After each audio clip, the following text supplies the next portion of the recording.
get ready to rumble! Introducing first, bringing over 4 decades of sales training and motivation, fighting out of the blue corner from right here in Las Vegas. Everybody knows the seasoned fighter, the Sin City Slugger, Mike Ferry.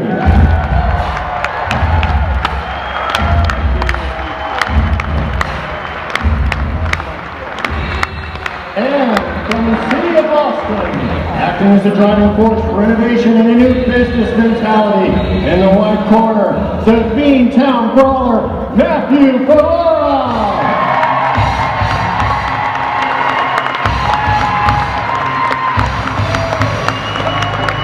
Okay, guys, let's get started. Let's do a fist bump here. Come on.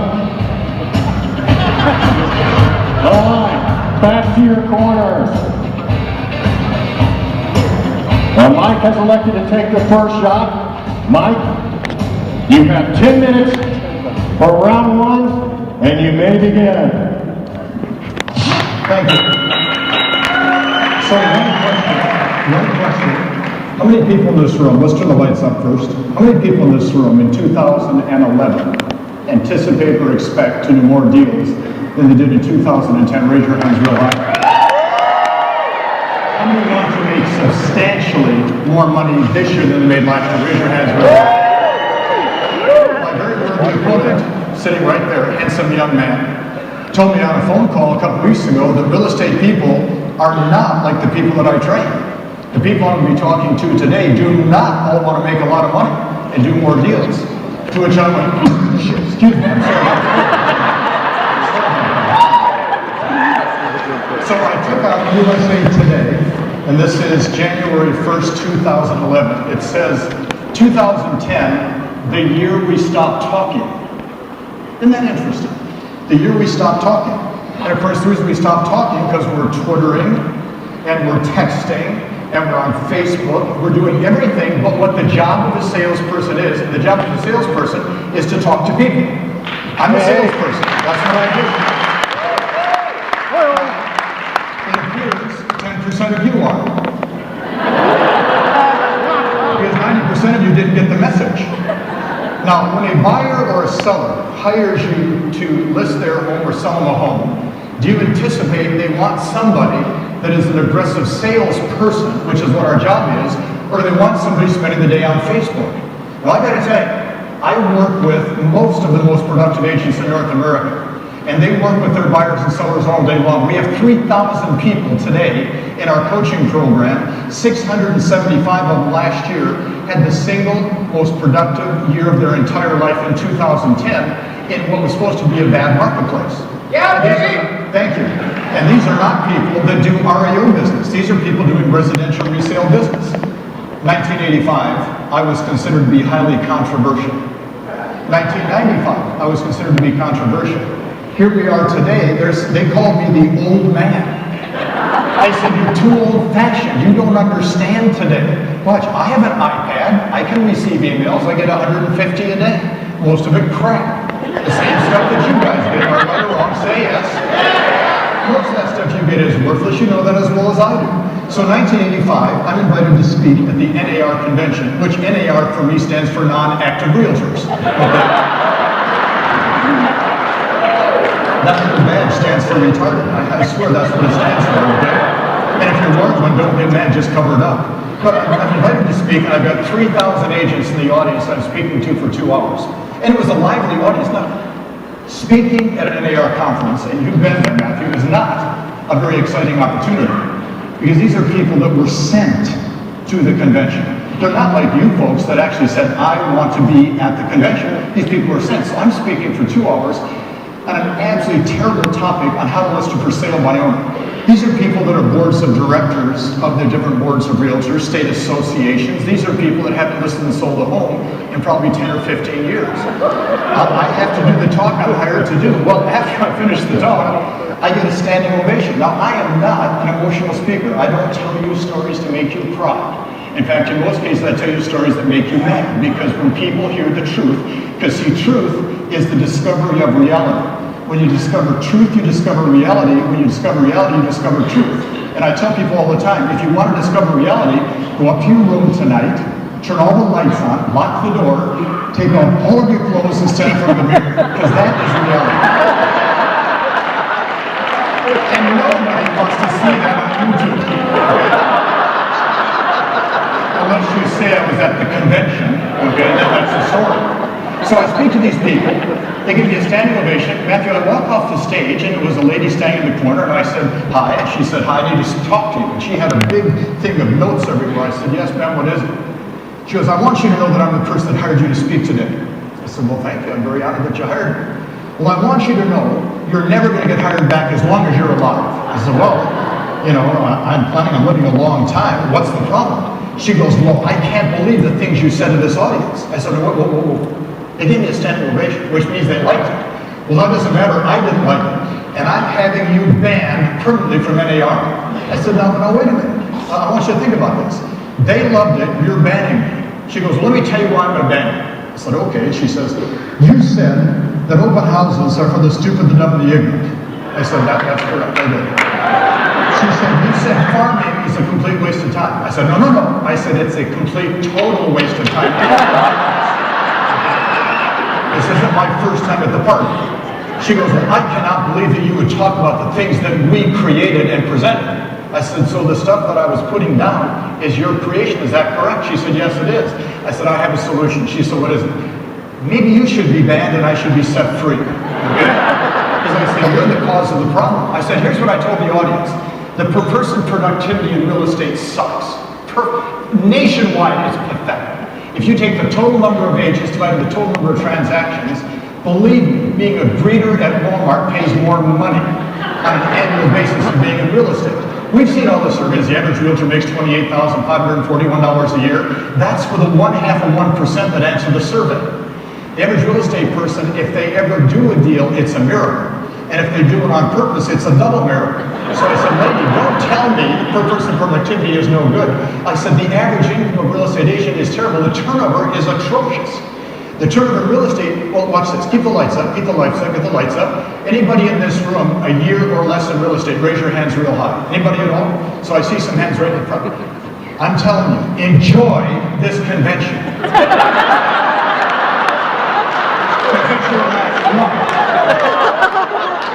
Based on the turnover in real estate, you're going to be gone in 3 to 6 months. Hardy. I live here in Las Vegas. I live across the street on the strip in a high-rise. I've seen you party, okay? It's interesting because the trouble we have in real estate is we're all looking for a magic formula, a magic bullet, a magic answer, a magic wand, when the answer to someone in real estate is talk to people. Talk to people. There's 3 ways to get business in real estate, period. A, I wait for people to find me. Now, what are the odds of the average person being found very often? That's why I tell agents all the time, most of you are what we call secret agents. You're going in disguise. And what do you do, sir? Well, it's real estate now. What the hell are you thinking about? Your only job is to be in front of people because people, don't get mad, don't buy a home off Facebook. They don't buy a home off YouTube. They don't buy a home off what you've Twittered to them. They buy a home in face-to-face conversation because selling requires communication. Communication requires conversation. Conversation requires people talking to each other. Oh, you could take a listing sometime in your life. Well, let me ask you this question. How many of you have a goal to sell 4 to 5 homes per year? Raise your hands. So there's no hands up. Even the high-priced people like Christoph over here, who I know very well. Watch. You want to sell a lot, right? Yes or no? Yes. Then don't wait for people to find you. But the second way to get business is to buy business. And this fascinates me because buying business means you're going to overprice listings to take away from the competition. You're going to cut commissions to get the competition out of your life. And then you're going to do things like, listen to this one, I promise a lot of advertising. But now, every listing known to mankind goes on the internet, 437 different ways. It's not like this is a new deal here. We're buying, and then of course, I love this one. You see it right here on the strip. Bus benches put up by real estate agents. I have a theory on bus benches. When people ride a bus, they can't afford a car.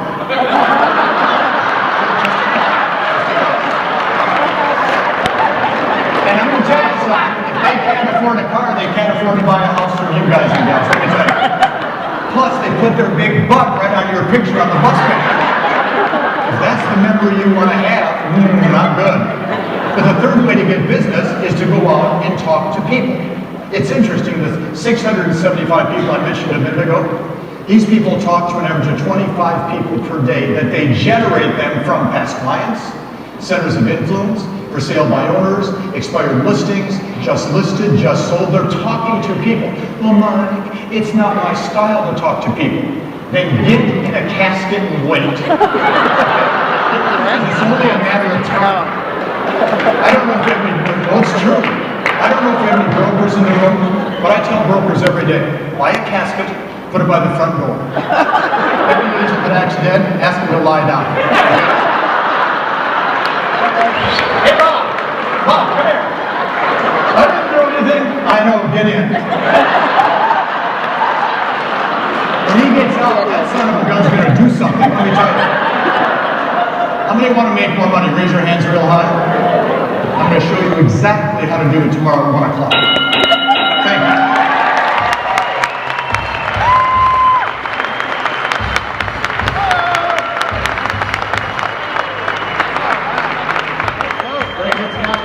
Make sure we turn the corner. And now, Matthew, it's your turn to take a shot. You've got 10 minutes.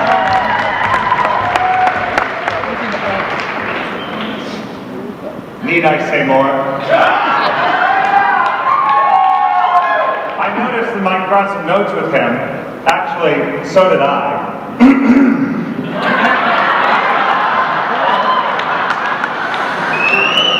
I think it's about time that we Facebooked like a butterfly and stung with a tweet.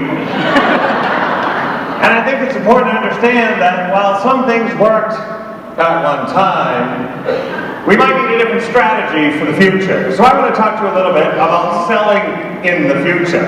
And I agree that there's probably going to be a moment at which you'll go face to face, or belly to belly as it's often told. But I think there's going to be a different strategy to get to that point, and that is found in the future. Now maybe you don't actually know what the word future means. I actually think that the word future is an acronym. It's a word that actually contains within it the secret formula for what you need to be doing. Mike doesn't like secret bullets. He doesn't like secret recipes. But all around us are answers all the time. And I think the word future has the answers in it. Let me walk you through the acronym for future. First, the F stands for forward thinking. Are we thinking about moving forward in real estate, or are we thinking about rehashing the same old once again? I think when we ask our customers that, they're moving forward. Most of the customers last year were under the age of 45. What do we know about that? Well, let's see. 45% of those under 45 don't have a home phone. I wonder how we'll get on the phone to them. Well, we might call them on their mobile phone. Now I wonder, how many of you know a 20-something here in the room today? Raise your hand. Have you ever tried to call them on their mobile phone? You call, they don't answer. You call, they don't answer. You call, they don't answer. You text them. Poof, you get an instantaneous answer.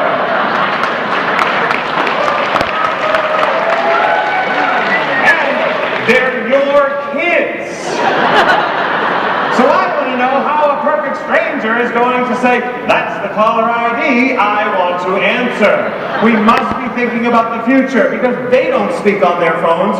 Why would we be sitting around speaking on the phone? Now the first U in the future also tells us something. It tells us we need to understand the customer. Not give the customer our way or the highway, but to understand what's going on in their lives. Social media is the perfect tool for this. Why do people list and sell their homes? Why do they buy homes? It's simple. Something happens in their lives. They get married, they get divorced. They have a kid, the kid goes to college. They get a job, nowadays they lose a job. And what happens in their lives doesn't end up on the party line of the mustard-colored kitchen phone.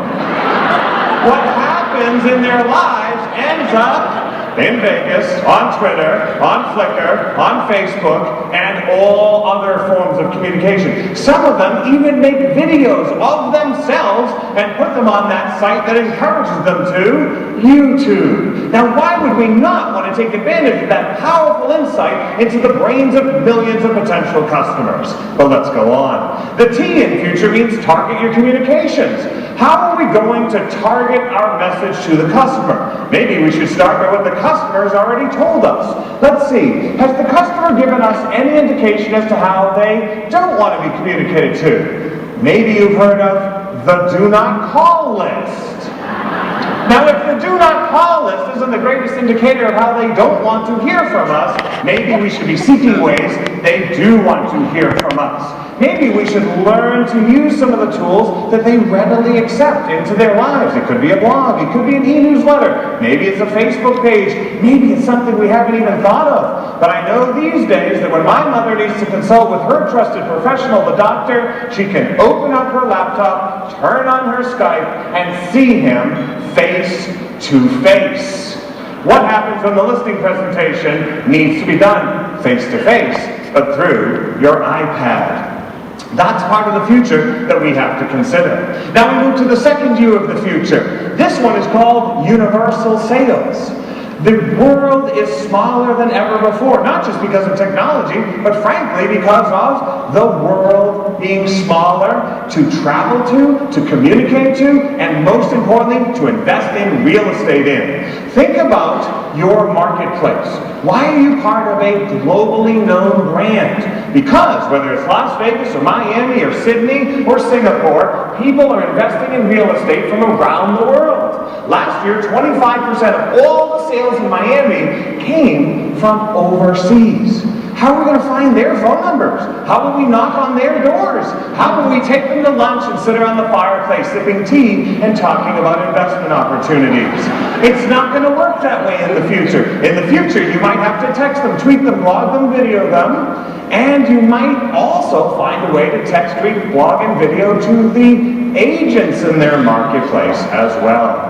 Now we come into the R of the future. What happens now is we actually get 2 for 1, a bonus letter for sales in the future. R means rapid, it also means referral. Let me do both with you. First, we are not new to the rapid concept. We know that consumers today go online, spend their days, their weeks, their months, and possibly their years online. Now, the question I have is, if someone's put that much time into their potential real estate transaction, are we willing to simply discard them if they're not quite ready to sign on the line the moment they come to you? Or are we ready to have a little stamina, a little persistence, and frankly, a little customer centricity? Because at the end of the day, isn't it their checkbook that we're hoping to have access to? So when we think about rapidity, we have to be able to respond to them, and if they call, we'll answer. But they're using so many other tools that we need to be prepared, whether it's simply email or as sophisticated as Skype or a Facebook posting.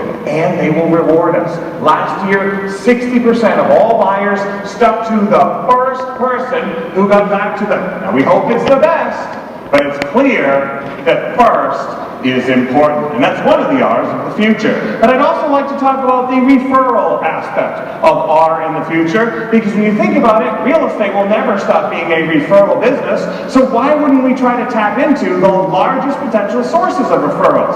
Here's a question for you, the audience. How many of you have reconnected with a past client, past customer, college friend, old school chum using any form of social media? Raise your hand. And how many of you have derived a prospective deal, a closed deal, a referral, or even a recruit from that same connection?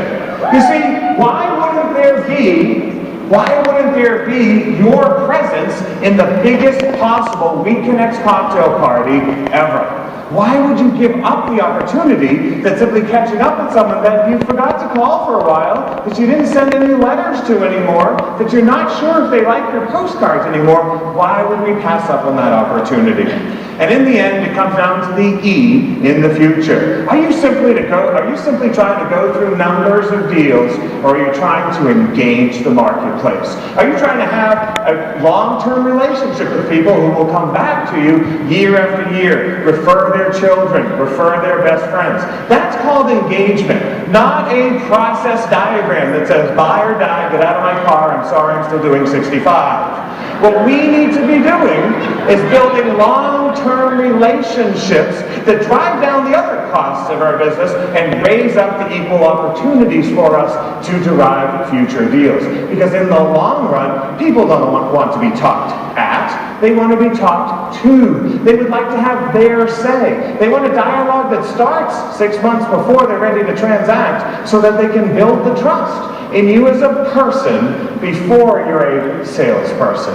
Then after the deal, they want to know that it wasn't a hit and run and you're there for the long term. So it's about the future, ladies and gentlemen. And what is that future? It's forward thinking. It understands the customer. It is targeted to their methods of communication. It's universal in scope. While we'll still sell locally, it rapidly responds and generates referrals, and most of all, it's one in which we're engaged. The question for you is, are you ready? And my challenge is, don't take so long, because your customers might decide for you. Good luck, ladies and gentlemen.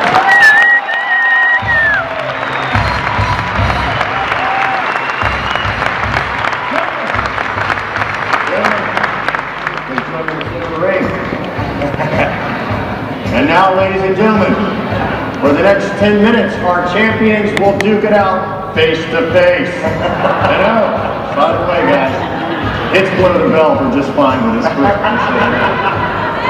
All right, guys, if I want to become a top producer in today's real estate market, what's the most effective strategy to develop my business? At the sound of the bell, come out swinging. Fire away. Mike, you want to start? Fire away. All right, I'll start. Here's the first thing I would do. Very simple. I'd make a list of everyone I have ever known, and I would get into contact with each one of them in any form of social media. I would reconnect with all my past friends, all of my sphere of influence, and I would just use it to listen what's going on in their lives.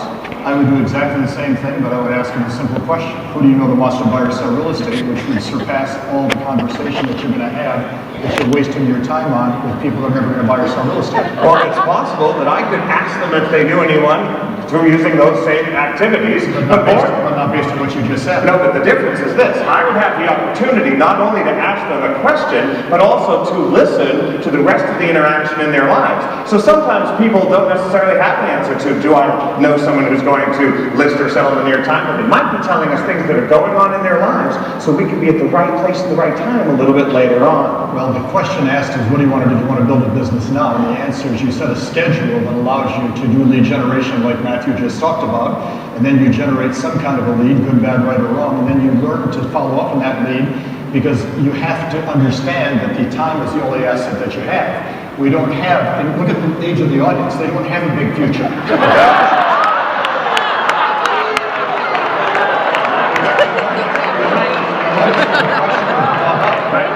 You asked the question about how many people know somebody under 21 or 23 or 29. You notice how few hands went up. Because the truth is, the people don't want to buy and sell real estate, want to do it now, they don't want to do it in the future. So I'm going to work with people on setting a schedule, doing good lead follow-up, pre-qualifying people so they can buy or sell, making a very strong professional presentation, even having objections, so we get a contract signed so they can make money and make their house payment. But don't you make my argument for me. If there is a limited time in which we want to be successful, why would we do it one by one, by going to each person individually? Why wouldn't we use Twitter to search through hundreds of our contacts' lives, to be listening into on Facebook what's going on in terms of their future dreams, their needs? Have the time to see what we're missing here. Well, these do they not have a few seconds a day to check their smartphone? I mean, well, maybe it's because their newspapers are so smart, but in the end, why wouldn't my iPad instantly alert me when someone is ready for some business? It was on iPad. It was on iPad. It was on my iPad. That's what I'm detecting. That's what was on my iPad. Well, it was on all of our iPads. But the interesting part about that, Matthew, is see what we're forgetting about the economy. And that's the little detail we're leaving out of this whole bout is the economy. Most people don't have a lot of time to wait in the future today. in 2001, 2002, or 3, or 4, or 5, the future was endless. We thought this would never end. Okay, but today it has ended. It has ended 5 years ago.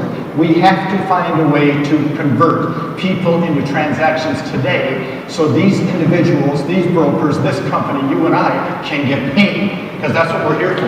Why? I don't understand the fatalism for the future. I don't understand why we wouldn't be building business that will become a transaction while doing this we have today. I don't see why a top producer wouldn't sit back and say, you know what, I'm going to be able to work both ends of the time spectrum, my short-term deal as well as my long-term deal. I think it's a great idea. Why would it not pay them? Because, see, I can sit down today, and I believe me, every person in this room can do this. It is 6 o'clock on the West Coast. In the next 2 hours, every person in the West Coast can find somebody that wants to buy or sell in the next 2 weeks to a month if they choose to. But see, what we're propagating here is this theory that if we have this mass, see, I don't give a crap what kids that went to high school are doing today.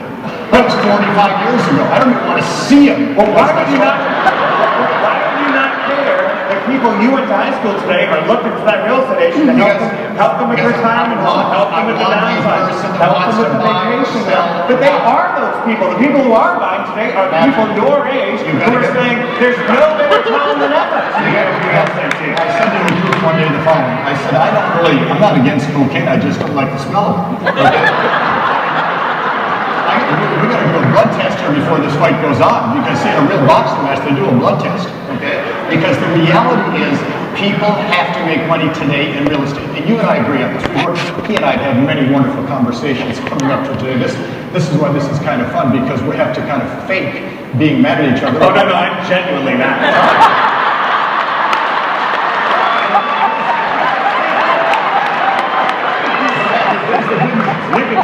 I've had 5,500 audiences. Everyone's been mad at me, so I'm used to that. It's good to be home then. I'm ready for the audience to stop mad. But see, the problem we have today is they have to earn income. Okay, now watch this. If I'm spending all my time, and I agree with you on the future. I mean, I'm 65. I'm looking forward to the next 35, 40 years. There's a future here. But you don't think I'm 35 or 40 years. I've seen them work. They're killing themselves when they're doing it, okay?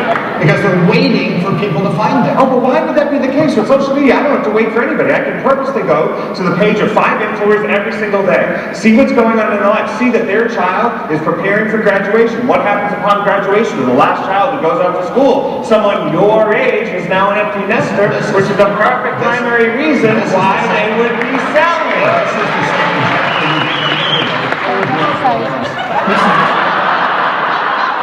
Let's throw your tomatoes. It's a rubber suit. Who cares?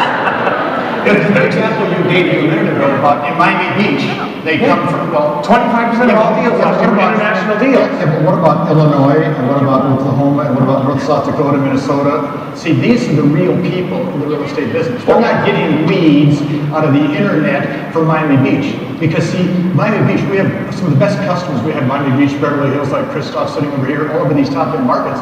That's fine. But it's the real people working every day that have to make a deal today. So the Miami Real Estate Association is not for the real people. It's not, I was just there 2 weeks ago. I know it's not real people. You're talking to a Ferry in Miami Beach. I think the real estate agents of international gateway cities would probably not agree with you. I think that if you're willing to close off the opportunity because a small town, little house on the prairie style still works the old-fashioned way, you know, I would remind you, it kind of reminds me of that old play I got in high school. What was it? Oh, Death of a Salesman. We can't possibly sell that way. Did I say we should? Well, you're saying we certainly shouldn't. Well, now there's an industry between whether they should or they shouldn't, isn't it? Or do you know the difference? I do know the difference. Because then you should clarify that, okay? Because that could be a trigger point. And then I would have to knock you out, okay? Because see, the problem is, Matt, we're only missing one point here. I agree that they have a future.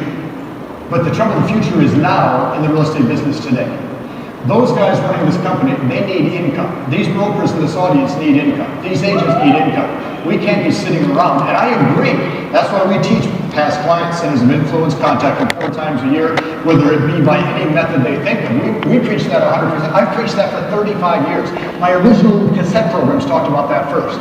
But they need money today, Matthew. You and I are bright people. You're a bright guy. I've said this to many people. This guy is smart. Let's help them find income today. And they've all said they want to make a lot more. What's the word I said? Money. Let's help them do that now. Well, let me ask the crowd, how many people have made any money through their social media activities? You asked Anybody? You asked I think there's the opportunity to make That money. was 5% of the audience. Dumb bullshit or bullshitter. That was 5%. I mean, now watch this question. How many need to make more money now? Raise your hands real hard. The question is, who needs to make money? I asked who did make money. You can have a lot of people lined up with need. I'm talking about cashing the check from a social media engagement. That's where it comes home. It's the same 4 people screaming. I didn't bring my fact. There's a bunch of fairies running around. I could walk all the center. So Matthew, here's the good news. I believe when you believe. I believe that we have to build every avenue for building a business. But I believe that people need income faster than when you may believe. And I'm not saying that you don't think they need income. I'm thinking they need income a lot sooner. See, when you talk to as many agents as we talk to 100,000 agents a year in our seminars. These people need income. And if you can do that for them, I support you 110%. And all I ask in return is the same support. Well, Mike, I would agree with you that people need income, and I would also agree that they need to make it today. I would just simply disagree that the way to do it was designed 25 years ago. The customer of the future needs us to work the way they're going to live. How many people want to do a lot of business or a little? Well, you ain't going to do it the way he's saying it. But how many people want to work all day talking to a voicemail machine? Who said they had to? Well, that's right. There's no answer. See you tomorrow.